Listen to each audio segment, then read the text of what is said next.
Can you hear us if we speak like this? Okay. I'm Rachel Dickinson, and I put together this panel on writing about grief because I published a book called The Loneliest Places, Lost Grief, The Long Journey Home. I never remember my own subtitle. This was published last year, and it really got me thinking about,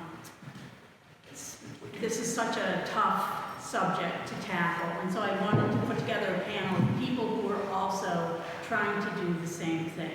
So first, I would like to introduce Eric Machan Howd, and he will introduce himself. Thank you, Rachel. Welcome. Fellow writers and everybody present. My name's Eric Machan Howd, and I've been in Ithaca since 1986. And poetry, music are very special to my core, and I work up in Ithaca College. So I have 3 poems I wanted to share with you. Each look at grief through a different lens. And I'm sure that'll come up as we talk about some questions as well. The first lens is when you lose a father, or also when you lose the fathering you wish you had when you grew up. So this is a poem, it's set in Slovenia, where I've done some writing and work. It's called Searching for the Emptiness. Searching for the emptiness. In the clang of scaffolding, couplers, and tools thrown into the box for next season's festival. In how hammers disrupt the science baristas practice behind grinders and steamers. In the reflections of a storefront window, a large iron wasp hovering over newly fired clay pipes. In the apothecary who is out to lunch, and the orange Peugeot beside the empty bench. In the forgotten handbag on the empty bench. In the many coats of paint beneath the empty handbag. In the fenced-in playground, the red slide warming in the afternoon sun, and the Peugeot driving away. In the circuits, chiming the bells at noon, and the pure hands pulling the ropes of mass. In the tautology of the statement, the Peugeot is orange, or the Peugeot is not orange. In the gelato waiting for dusk in its cold place under the linden tree. In the yawning shop doors and blinking bike wheels. In the alleys where my dead father stares back at me and points with a cancerous finger. In this country of calluses and scythes, of quiet compliance and consignment. In the old man with a long beard sleeping on his trench coat and cobblestones. In the Slovene boy greeting the writer on the bench, in how he regards the words lined up across the page, in how language stacks and cements misunderstanding, in how the writer knows you are there but refuses to turn, in the boy who disappears into the grocery and returns to his mother with cucumbers for the afternoon sandwiches he knows she will make for him.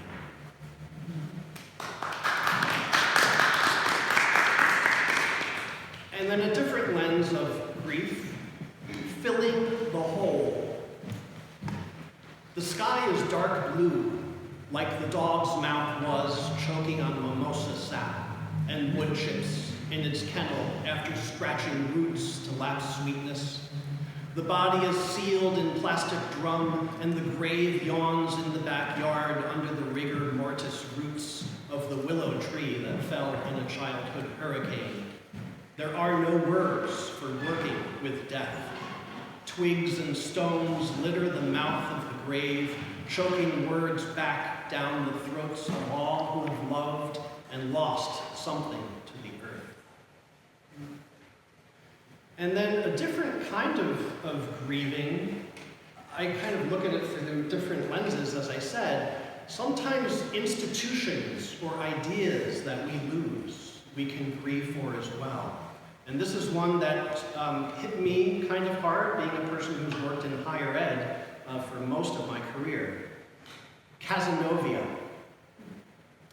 Another college has died, and the ballet of suffrages have begun their dismantling of the parts most useful to them.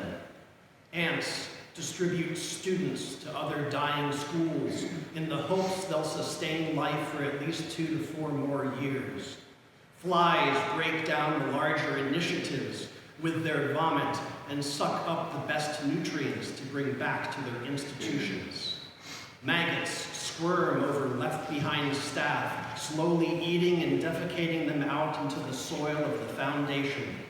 It will take less than 30 business days for the entire campus to decompose almost 200 years of learning, and the name will be lost on resumes and transcripts in this future where knowledge no longer has any value.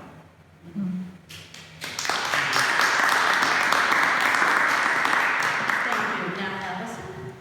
I'm Alison Fromme, and I am a creative nonfiction writer. I have a background in science, and I used to write science, like general interest articles for magazines.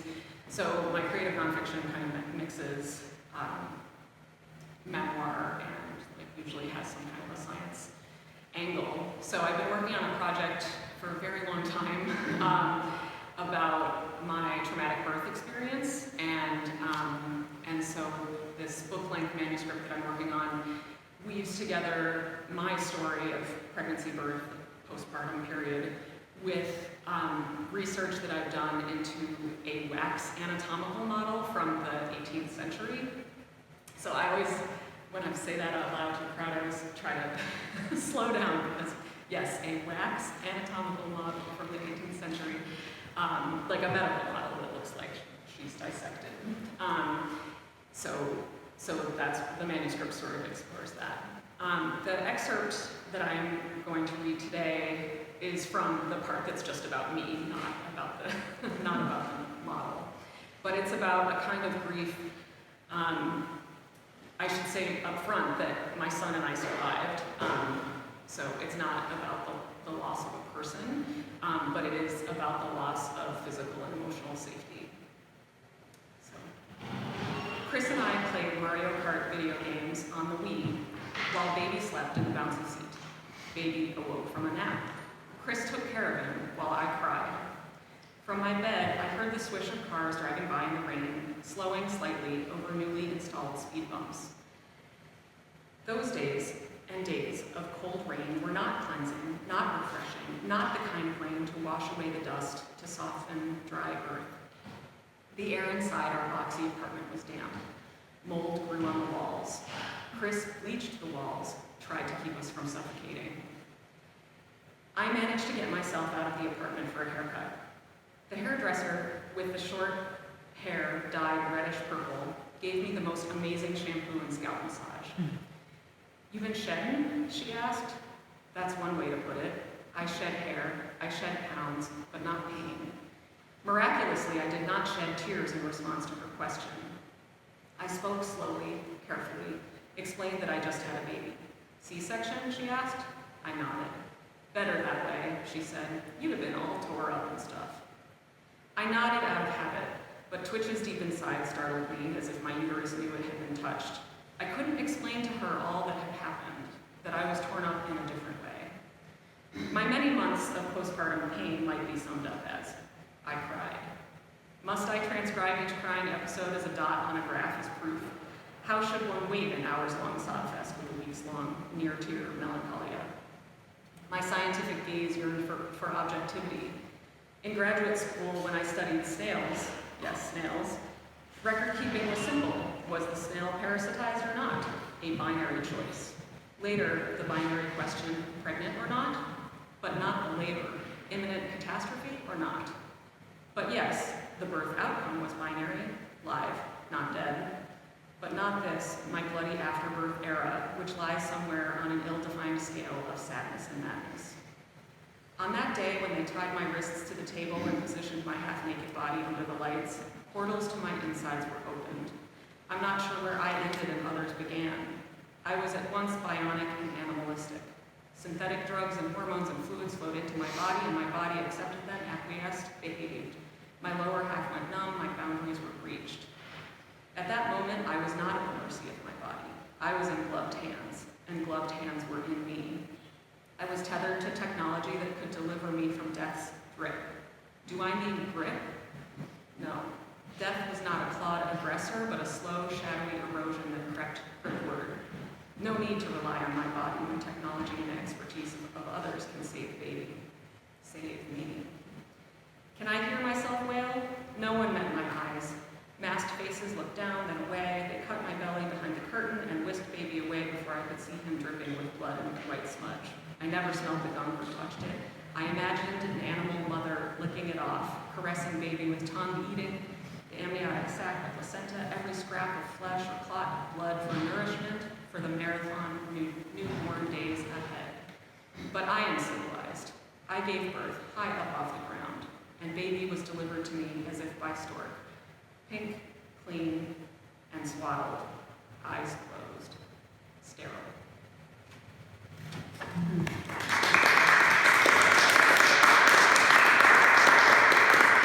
Okay, Nancy?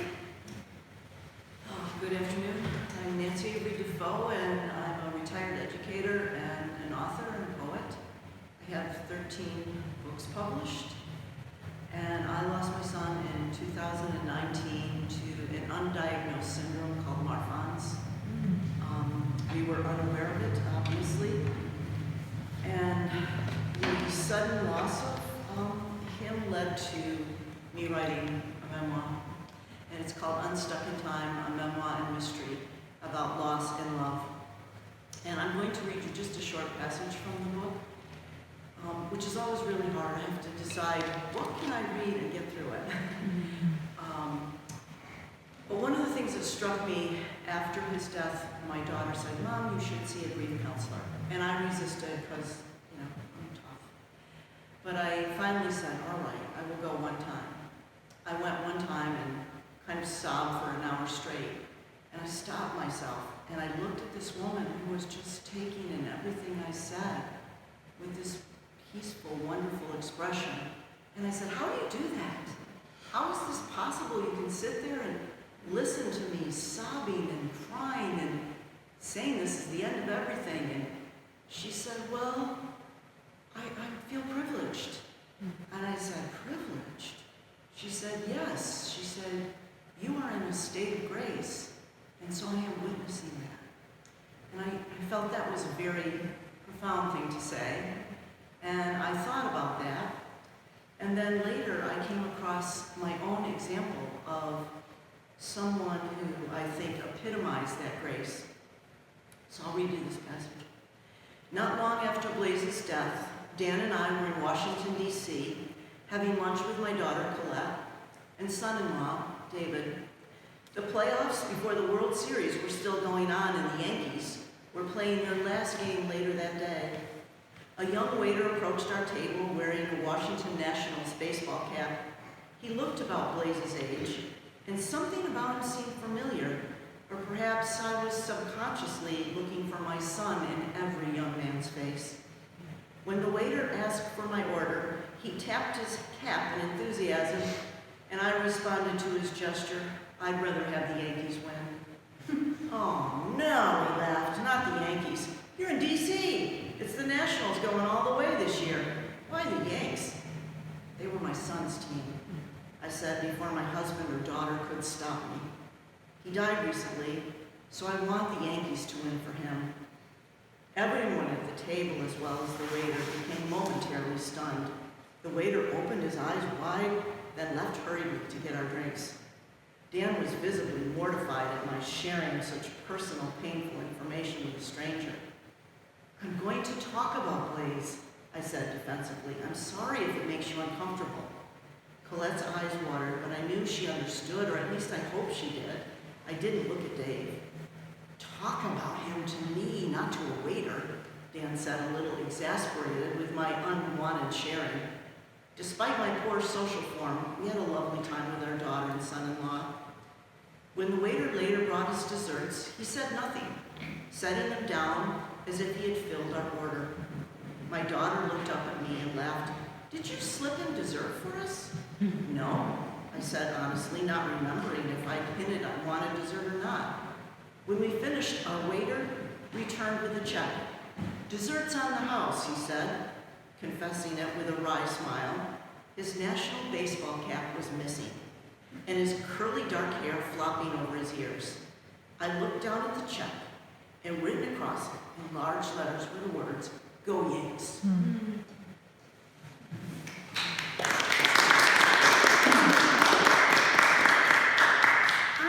I wonder if each of you could just kind of do a short answer on this. Like, how difficult has it been for you to write about your grief? And did you have to wait a certain amount of time before you felt you could tackle it? Eric, we'll start with you. So, for me, I think it depends upon the topic that I'm going for. If it's a topic that's close to the heart, like a family member, like I've done a lot of writing about father-son relationships and my own relationship with my father, sometimes those were difficult, and I couldn't necessarily, I had a discomfort when sharing them with my father when I was Had almost died. And in that passage from almost dying, when I left the hospital and came home, and COVID started simultaneously, and we became in a lockdown only a month later.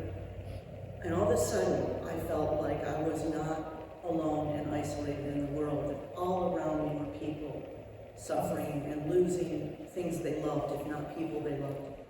And I started writing, and then I wrote furiously, like the fastest I've ever written any book. So it was really strange because there was nothing, and then there was this explosion. Yeah. Were you surprised by the feelings that came up when you were doing this? I was surprised by everything. I was surprised by, well, they say that grief is love's twin. I was surprised by the depth of grief. I was surprised by my unresponsiveness and inability not only to talk or to write, but I couldn't even read. I would put a book in front of me and look at it and look at it and look at it, and my brain was just not taking in the language. So all of it was extremely surprising to a woman who considered herself pretty adept at handling grief.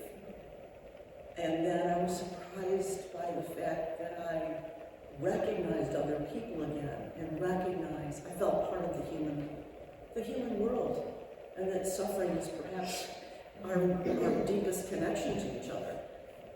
And that is the point that surprised me again and allowed me to write.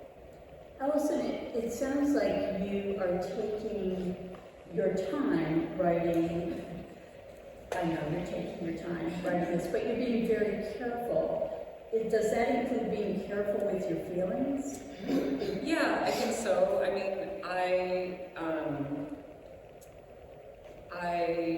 a lot of it is sorting through things. Like, reconciling the fact that, like, according to the medical records and, anyone who sees me on the street, like, everything is fine, everything was successful. So, and it's like, intellectually, why don't I feel that way? So yeah, it's just unraveling that has been really difficult, and I haven't been surprised so much by the feelings as the more research that I've done into childbirth and the way women are treated and the way women's reproductive freedoms are constrained. The surprising place this project has led me is to recognize that many aspects of American childbirth are misogynistic. Mm-hmm. And that was not a place I thought I was going to end up with this story. So it became, I started very much internally, and it's just started moving outward from there. And that's a controversial statement to say that. And so that's part of the carefulness also, is like trying to make myself very clear, while also expressing things in an artistic way that I want to. And Eric, Nancy's also a poet, but you are our poet at the table who's speaking as a poet. What about you? Were you surprised by feelings that came up as you were crafting some of these? Yeah, I mean, I think I'm always a little surprised by what comes out because, you know, the Eric persona that is with everybody on a regular daily basis is different from the personas that's in the work. So, like the Casanova poem, I've had a kind of love-hate relationship with higher ed for a long time. So, you know, in one sense, kind of having that courage to kind of step up and talk about the corporatization of higher ed, right? And also talk about lifelong learners and really the heart of education. It's interesting to see what comes out of me with that in the words of that kind of very gritty, you know, organic kind of breakdown of something, yet it's also just business-like. So I think when I think about higher education overall, I can think very academically about things and have academic feelings about it, but then when I go to the heart of what it is, I get a lot more passionate about it. So sometimes that may not come out in my everyday conversation, but when I start writing about it, it kind of comes from the back of the head type, right? Did you ever feel like it was, I can't believe I'm saying this word in front of writers, but that it's difficult to get beyond the cliche in a way, because we often think about grief in terms of cliches. And so when you're writing about it, having to push it past that, how did you make yourself do that? Or was it a problem or not? So I learned something. I have a prepared answer for this question. I learned something from a mentor, poet Matthew Dickman, some years ago, and he said, "Don't be afraid of cliches." He said, "Cliches just come up. Don't worry about writing a cliche. Don't worry that they're going to appear." He said, "When you see the cliche, just think of it as a red flag in the sand where you need to dig deeper." And so for me, I try not to worry about the cliches or that approach. I tend to go with what's in the heart and what's in the back of the head kind of thing. And then if the cliches are there, that's the editing process for me, where I'm like, yeah, I maybe tweak this a little bit and go a little deeper, maybe write another 100 lines and kind of see what comes out because I haven't explored it. So. I love that red flag. That's good. I'm doing that. Alison, how about you? I was thinking the same thing. That's good advice. Tuck that away. I think I find it easiest to write about the physical world as opposed to feelings or an interior world. So I find that if I'm struggling, I just go to the physical. Like, what is around me? What can I describe? Because even in this room, like each one of us sitting here is going to notice something different about this room, and that tells you something about the person and their orientation and what's important to them. So turning to the physical is how I would avoid cliche. Nancy? I didn't think about this question a lot beforehand, but I would say that in the initial writing process, or the moment you're in the passion of writing what you want to say, I never gave a thought to cliches, or I didn't worry about the language. Afterwards, when I had finished it, I waited a year before I started editing because I knew I was too close to be able to edit it. And then I didn't think so much about cliches, but I wanted it to feel original in the way that I felt. I wanted it to tell my son's story, not just a story of grief. And so then I did really think a lot about, what is this language doing? Has it been told many times the exact same way before? I wanted it to feel unique like him. So I think I agree with both of you that it's more in the editing process that you think about that. That brings up a question for me, and something that I have a tough time dealing with when I'm writing is structure. Like, how do you figure out how to structure something that is so deeply personal? Like, you have made a decision to put plays in the foreground of yours, but how do you figure that out? This is something that all writers deal with this. So, go first? Yeah. I think everything you write kind of tells you or speaks to you about the structure it wants to take. And for this particular book that I wrote, it was so close to the bone and the heart and the soul. Something that I read helped me tremendously. It was one of my son's friends, a young woman, wrote on there, "You're not really gone, you're just unstuck in time." And I'm like, why is this so familiar to me? And I realized it was from Kurt Vonnegut's Slaughterhouse-Five. And it's the Tralfamadorians, the aliens who suck humans, you know, you're so foolish. You think everything ends with death when there's a million other moments when the person is perfectly fine. And for some reason, I found that extremely comforting. And I started thinking about all of the moments that I could bring up in which my son was perfectly fine, which seemed to me every day of his life until he was gone. So that structure automatically told me that this was going to move back and forth in time, that there would be images of him as a child, there would be images of him as a teen, there would be images of him right before he died, there would be images of him at birth. And it seemed to make perfect sense. Alison, how about you when you're trying to weave together science and personal lesson?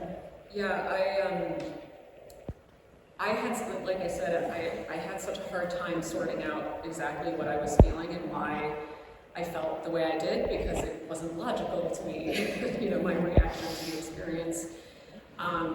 And I really feel like my structure chose me also, because the same year I gave birth, before I even knew I was pregnant, I had been in a museum in Vienna and seen this wax anatomical model. And at the time, I saw her as a biological, you know, artifact from science, science history. And then after my experience, when I sort of like felt like, you know, I was also on a table, and I felt this connection to her, and I just couldn't stop thinking about her. And it was safer to look into this model's history and just you know, dive into that as opposed to diving into what's happening here. And that is a fascinating model. I've heard you describe it before, and it's like for teaching purposes, and you can literally lift out. Yes. So it's like it's actually my manuscript is set up as I go through my story of pregnancy, birth, postpartum, and I intersperse sections about what she could be. And the most simple is she's an anatomical model. But it's not that simple because she's presented in this very particular way. So, okay, she's a perfect penis. What's the implication of that? And then it builds from there. So, yeah, but it was, I mean, it's kind of like an obsession. I couldn't look at my experience any other way once she... It's a great structure. Yeah. Eric, as a poet, how do you deal with structure? Well, it's, you know, there's many poetic forms. Yeah. So sometimes I'll approach a piece of writing with a form in mind. I have a crown of sonnets that is father-son based. And the crown of sonnets is the last line of the first sonnet. That last line gets repeated as the first line of the second sonnet. And you keep going until you get to the last one, and the last line of the last sonnet is the first line of the first sonnet. So it makes a crown. And what I did in this particular instance was also exploded the sonnet form. So on the page, a sonnet with 14 lines, you usually see it like a stanza. In some of the sonnets, I purposefully offset the rhyming words on the end. So the sonnets begin in one piece and get exploded as I start exploring the father-son relationship until the very end when it comes back together. But, so forms, sometimes I love playing and experimenting with forms. Sometimes when writing, I just write because I have something in my head, and then I start seeing the shape of it and start shaping it from there. But I gotta also add something with this question because I can't separate it. I've been a musician longer than I've been a poet. So when I think of form and structure, I also think of rhythm and the rhythm of the lines. Because you may have heard a difference between that searching for the emptiness poem with the in the kind of barraging you, versus the Casanova poem, which is a little bit more kind of controlled and academic. So rhythm, to me, I often think about that and emphasize it even more, because it's something I absolutely love. That's great. When you write your poems, are you writing them with an audience in mind? I don't think necessarily so. The only time I start thinking about audience, in particular with the poems, is when I'm thinking of putting a collection together. And in that instance, kind of thinking a little bit with that reader's eye of how are they going to be approaching the collection and the order of the poems that are in there. I don't think, every once in a while, if I have a specific event or something that I want to memorialize or something like that, maybe I'll document it in poetic form, but usually I'm not thinking of it unless it's a collection. Mm-hmm. Alison, do you have thoughts about audience? Yeah, I mean, I feel like all my years doing science writing, when I was writing for magazines, I was always thinking about the audience. I mean, that was the only way I ever sold any work, was by matching my tone to the magazine and what do those readers of that magazine want to hear, and so I feel like it's been a challenge to sort of get away from that, because this is such a totally different project. And I also think there's something to be said for not thinking about an audience when you're doing early writing, and then as you get closer to finishing the project, thinking, well, if I want the reader to experience this, does this writing actually convey that, So at this point in my project, I am thinking more about audience, but in the early writing, no. Okay. Nancy, with this book in particular, Okay, thinking about audience on Stuck in Time? this book in particular, I would say, was an evolving audience. The first audience was myself. Like, it was, without question, a way of dealing with the trauma. And then, of course, it expanded to my husband and my daughters. And then a curious thing happened. My sister-in-law came up to me and said, do you know that a lot of people in the community are saying that Blaze overdosed? Because it was a sudden death and people didn't know why a healthy, very athletic young man would just suddenly die. And I found myself really angry about that, and I wanted to tell that story of, why he died and what had happened, and also to educate people a little bit. And then I thought, well, what about doctors? Who all the doctors, my son saw in his lifetime as an athlete too, never once picked up on the fact that he had 15 of the 17 points of Marfan syndrome. And so then I thought that was another reason. So my audience kept expanding, but also changing and evolving. And as I'm in the middle of writing it, and I've told Rachel this before, I felt like my son was right there at my shoulder going, don't write that, Mom. Don't act like I was a saint. And I could just hear him. And then I felt I was writing because we were connected the whole time I was writing in this very powerful way, so much so that when I finished the book, I felt his loss again. I felt him leave me. So it was very much an evolving audience, and only later did I think, maybe some of this could help other people who have lost someone very close to them. And I gotta tell you a real quick little story. A man in Albany that I met once in a bookstore, because he bought my book, wrote me a long letter, and he said, a handwritten letter, not an email, which blew me away right there. And he said, I read Unstuck in Time, and I wanted you to know how much it meant to me and how much it was helpful to me and my family. And I'm like, what? And I thought, okay, that was my audience all along. So here's the strange thing about being a writer. You don't always know your audience. And I think that's both a mystery, it's also wonderful, and a little scary. I'll just add to this one. For me, audience has always been really important because I make money by writing. I mean, that's how I do it. So someone's got to do it. So I definitely, if I'm doing travel writing, I know exactly who I'm pitching it to. I know my audience really well. I know what they would like. I've written kids' books, historical books. You know your audience, and you're giving a publisher what they want. That's what I am always dealing with. And with this book, it's different.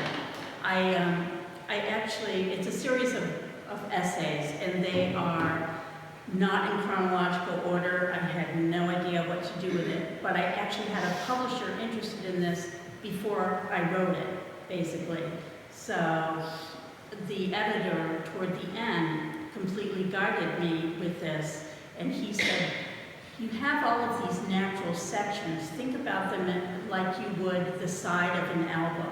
And songs are sometimes connected by tone or feeling or rhythm or mood. And he said, clump them like that. And it took me a while, but that made a lot of sense to just make these, literally I made piles on the floor saying, yeah, this looks like memory, this looks like wandering, And so in that way, I felt like the editor was really directing me toward the right form for the audience. And it worked for me. I'd like to open this up to questions from the audience. Come on, don't be shy. We'll answer anything. Want to know our pet's name? Whatever. No. Yeah. Are you going to read from your book? All right, little tiny thing.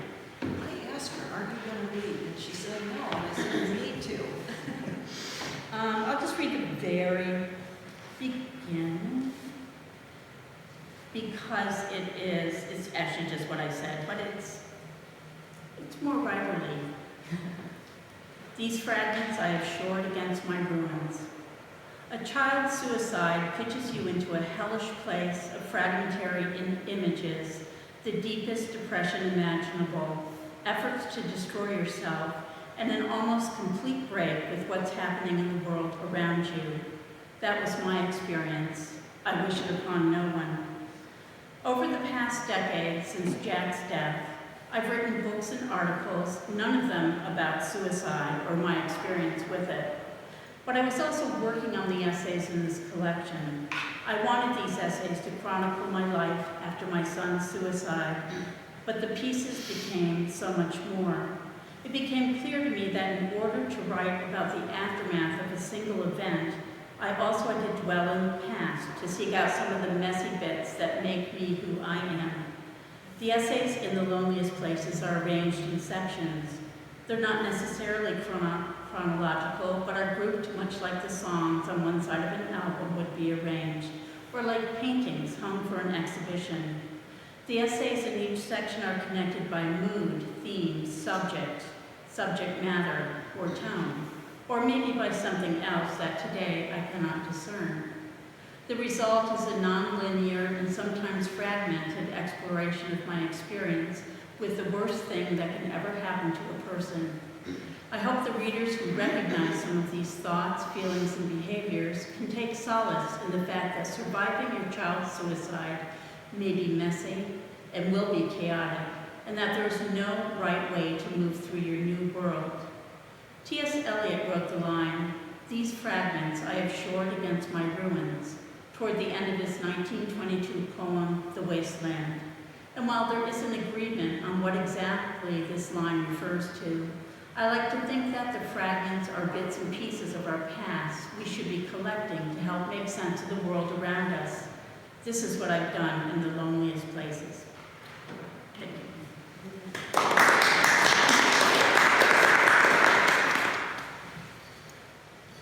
That was a gimme question from my husband. So, I'm glad you asked her to read, because I wanted her to read too. I actually have a question. Yeah. Recently on Facebook, you shared something about going deeper. I was wondering if you could talk about that. Do you remember that? What did I say that about? Well, there was something about, when you share your writing in a writer's group and somebody responds, you should go deeper here. And I think that's a tough question. It is a tough question, and when you're part of a writing group, and I really recommend writing groups for people who are in the process of writing bits and pieces or trying to figure out what they have,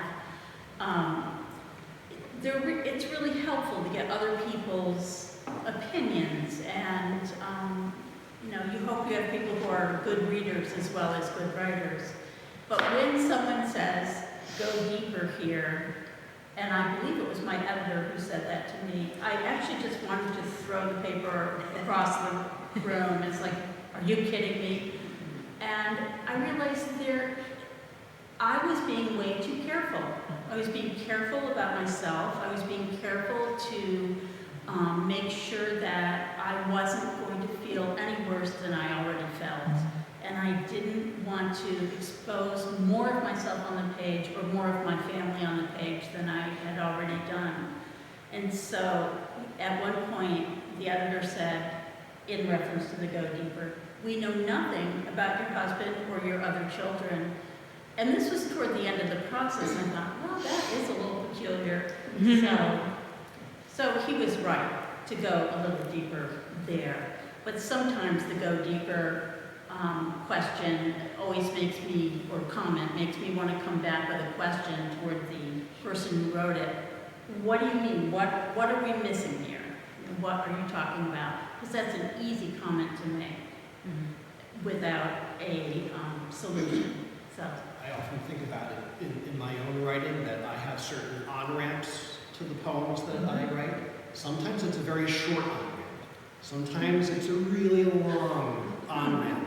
And, I consider when I'm looking at my poetry and I'm feeling it's not finished yet, or I need to go deeper, it may be because in the beginning I have what I call a lot of throat clearing.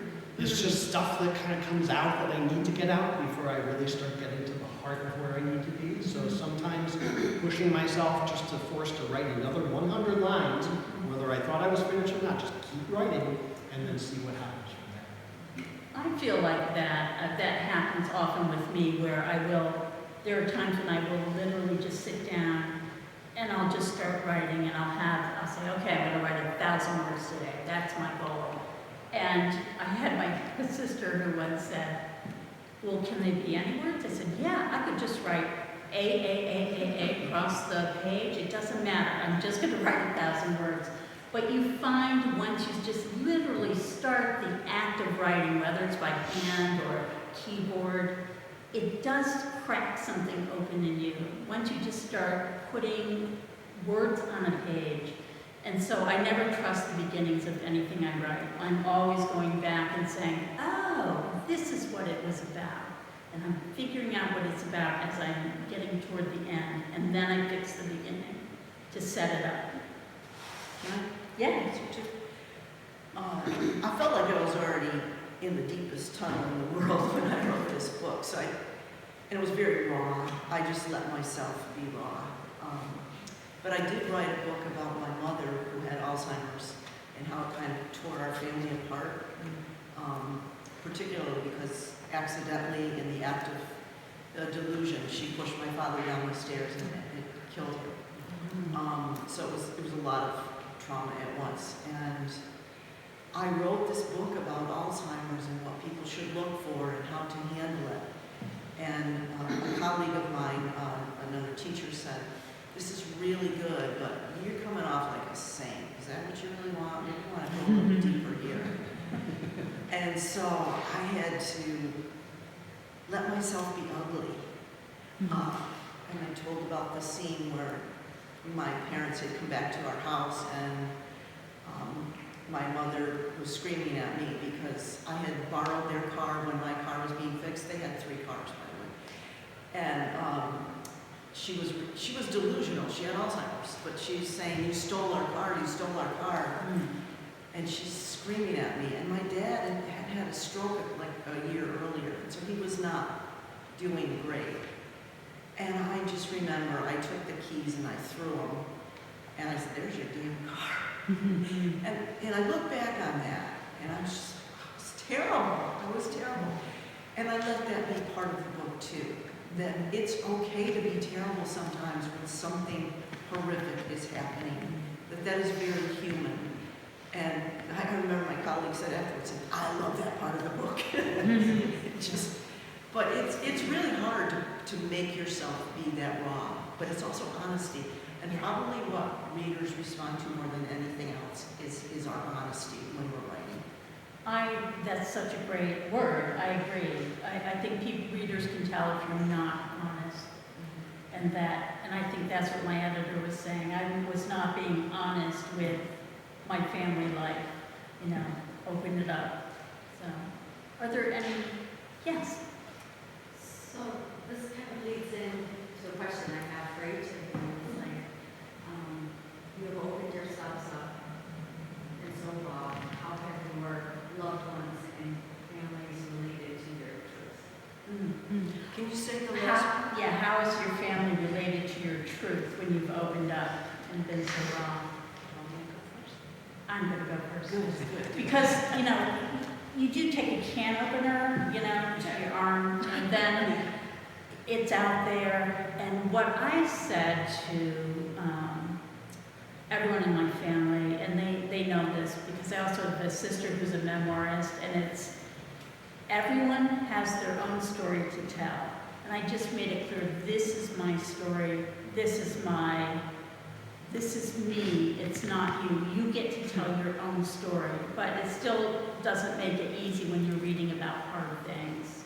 So there's a lot of talk that goes on. Nancy? Yeah, I didn't really have pushback on this book that I wrote about my son. I talked to my daughters and husband before I wrote it, and I said, what do you think? And they said, do it. I will tell you this, my husband has not read it. Not because he didn't believe in what I was doing, he just said, I can't. Maybe someday, but I can't. And my older daughter, Colette, she read it, and she said, I cried the whole time, and I loved it. My other daughter, Nicole, she said, I can't read. So 2 of my immediate family members have not yet read it. The book about my mother, my brother's widow loved it, and my youngest brother loved it. And my oldest sister said the most awful thing anyone's ever said to me. She didn't actually read it, but I don't know if I should even say it live. I'll say it. She just said, it's just mental masturbation. Wow. And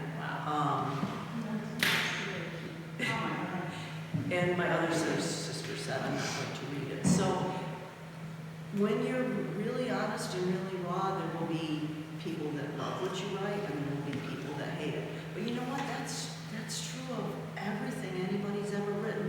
I was just reading this critique of T.S. Eliot. Some people call him the greatest writer of the modernist of the 20th century, and somebody else said he was just a pompous ass. So I mean, yeah. So the point is, I think it's important to let your immediate family members know what you're doing, but beyond that, you don't owe an apology to the world. You just do what you're going to do, and people will like it or hate it. Unless, of course, you're with a major publisher who has a lawyer who says they have to sign off on this. This, believe me, happens. I had to go through that. And then you start thinking about your writing in a really different way. Eric, how about you with your family members? Well, I think, Catherine, my spouse, definitely supports everything, and we often will write about one another through different poems, and we kind of get a kick out of it. With the family back home, when writing about family matters, and this kind of takes off on where Rachel was with this, everybody has their own story, and everybody has their own historical memory as well. So growing up, when I would share a poem about, say, my father, who was a lot lighter on my older sisters than my older brother and myself, they were like, wow, what are you talking about? How dare you write that, right? That wasn't what we were growing up with. And I'm like, well, it wasn't what you were growing up with, but it was what I was growing up with. So it opens up that kind of, I think, general awareness of family through that historical memory, and I love sharing it. And I think, like the other writers here, not so worried about their reactions as long long as they're supportive of me, which they are. Allison, you're facing this. Yeah, well, my husband has always been on board, you know, it's my story, I can tell it the way I want, which really means a lot. And I also completely cut him out of any of the process of writing. Like, I show him things when I'm done. Yeah. Because I know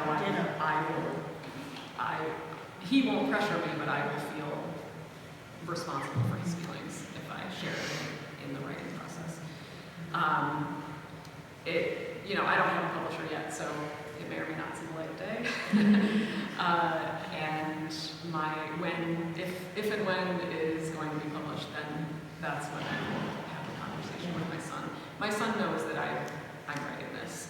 He doesn't know all the details, but he knows it's about what happened to us, you know, and my experience of what happened to the two of us. Well, I'd like to thank everyone for coming. I think our time is up. I have a couple books for sale if anyone wants one, $20 in the back room there. Eric, I think you have some. I have a couple. And I think you have a couple maybe, Nancy? I have one. Okay. So